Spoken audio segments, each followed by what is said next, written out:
The Library by Francis Rosenfeld. Fourth scene. The next morning Gwen awoke to a sustained but orderly shuffling of boots, bags and paraphernalia and watched in bewilderment how the seven were quietly preparing for what looked like a military campaign.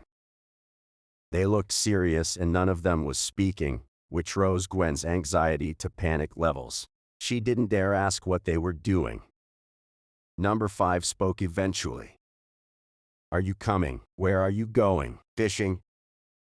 In the middle of the desert, Number 5 pointed to the creek in the valley. Its waters looked murky and ochre after the rain, and raged, powerless, against their banks, carrying dead sticks, straw and debris. What could possibly live in that? Catfish? "I don't know how to fish," she hesitated. "Suit yourself," Number 5 replied as he walked to the door. Gwen wavered between her distaste for fishing and being loath to spend the entire day alone in the house. Fishing won, if for no other reason than she wanted to verify the truth of this unlikely venture with her own eyes. The waters looked even angrier up close, and the thought of dipping her feet into their unseen and clearly unsanitary depths made her gag. "Are you just going to sit there, Princess?" Number 7 stared uncomfortably. "Don't worry, she'll join us soon enough. Just give it a couple of hours. The noon heat will explain it to her," Number 5 commented. "I could just go back to the house, couldn't I?" she thought. They all stared at her as if she had suddenly lost command of her reason, or whatever passed for it in her case that allowed her to function. "Never mind, I'll wait." She dug in her heels and retreated to a boulder. Her position, perched on top of it above the creek, gave her a bird's-eye view of the surreal scene. The numbers advanced slowly into the murky water, with the fishing spears above their heads. Nobody said a word, but now and then one or more of them shuddered visibly, like someone had suddenly thrown them onto a magic finger's bed. "Are they high?" she wondered, although they didn't seem to be, and surely their mood didn't point to that. The sun stung her, and beads of sweat started gathering on her forehead, drying up before they slid down her brow. She had this instinct, more primitive than an actual thought, but very clear in its message, that she was slowly being cooked alive. She got up from the boulder to go to the house, but she was so lightheaded the thought of engaging the hill to return to the house put her into a tailspin. "I assume that means you're ready to join us, milady," Number 5 mentioned casually. "That's your electrolyte balance, in case you're wondering. I strongly recommend a dip in this lovely creek to cool down. Just don't drink from it, it's gross." "I was just about to treat myself," a snarky thought possessed her. "I can assure you that is going to look very tempting in another half hour. Do you have any spare clothing you can wet and wrap around your head?" "No, you'll have to make do with one of the fishing nets then." Gwen looked at the nets. They were caked up with mud and fish slime, and the smell was overwhelming, even from afar. "Look at me," Number 4 stared her in the eyes, dead serious. "If you don't cover your head, you will die." Too bad in her thirst for adventure and learning the mysteries of the desert she didn't think to bring a camera, because the sight of her with her pants rolled up to her knees and wet fishing nets wrapped around her head and shoulders was matched only by the discombobulated expression on her face. "Come in, the water is great," they enticed. "Try not to make any sudden movements." She advanced slowly into the water, which felt rather innocuous, until her feet got tangled in what she could only describe as very angry guts and exaggerated peristaltic motion. "Stand still," Number 8 put a finger in her face, as she was getting caught in the strange magic finger's shuddering motion. "We've been waiting for these fish for 2 months. If you scare them away, I'm going to be rather cross with you." A sharp spear swished dangerously close to her leg, bouncing back with a dull sound. The disgusting gut churning around her legs stopped for a moment, then resumed. "They are really taking a liking to her, aren't they?" Number 1 observed. Are you a very lucky person, my dear? Number 4 turned towards her. Standing there, her feet trapped by whatever god-awful bottom feeders were swarming in the mud, weighed down by dirty fish nets whose smell she was sure she'd never be able to get out of her hair, and surrounded by 7 men throwing spears in her general direction, she didn't feel all that lucky. Victory. Number 7 pulled his spear out of the water with great effort. At its end, a giant eel squirmed vigorously, throwing him off balance.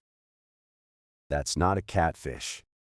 Gwen's composure, or whatever was left of it, yielded to the much older hard-wired fight and flight response, and she ran out of the water, screaming and adding to the general hilarity. Eels are catfish, Number 4 replied. You didn't mention I was going to stand in muddy water swarming with eels. They are not electric eels, Number 4 appeased her, and they are delicious. The monster on the riverbank finally stopped moving, and the 3 numbers who had been fighting to contain it allowed themselves to drop in the mud, exhausted. Excellent.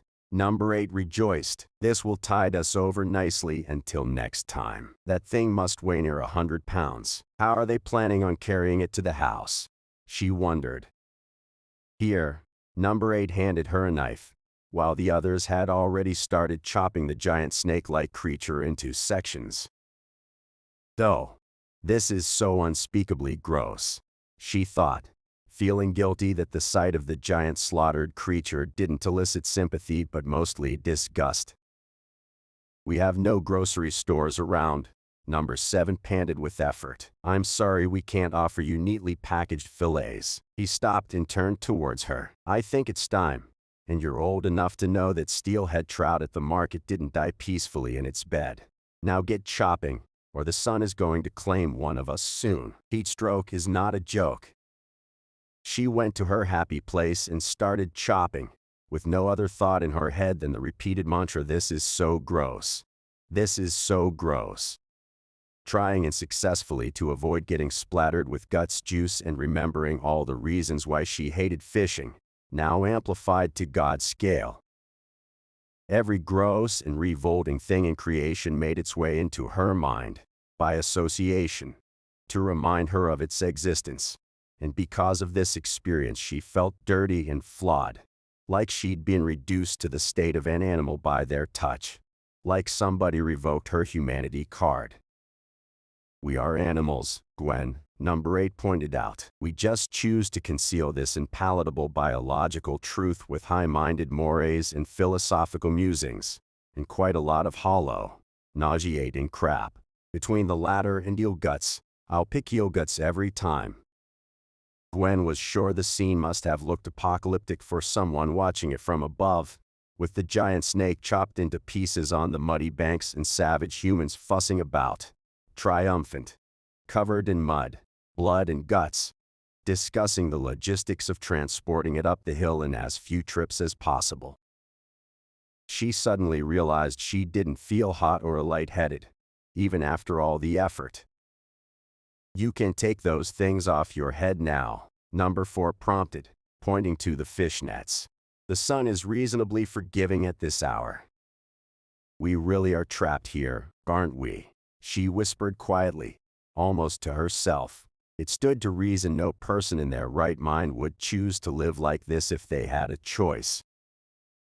Being free is not something that's handed to you, Princess, Number 5 said. It's something you are, something you carry within yourself like you're the repository of all human experience. You say trapped. I say you have worlds inside your head, and in those worlds you're always free. Walking up the hill, weighed down like present-day atlases by their bountiful catch of fish, the group engaged in small talk to allay the boredom. So, Gwen, Number 1 inquired, what made you interested in studying literature?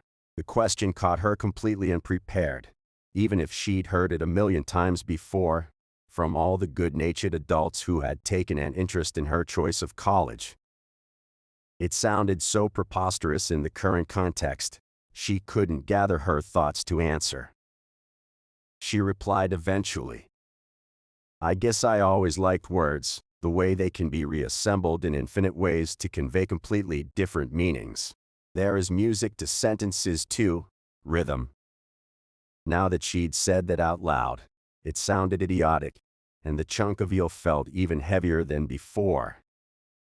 Words are powerful tools imbued with their own magic, not to be taken lightly.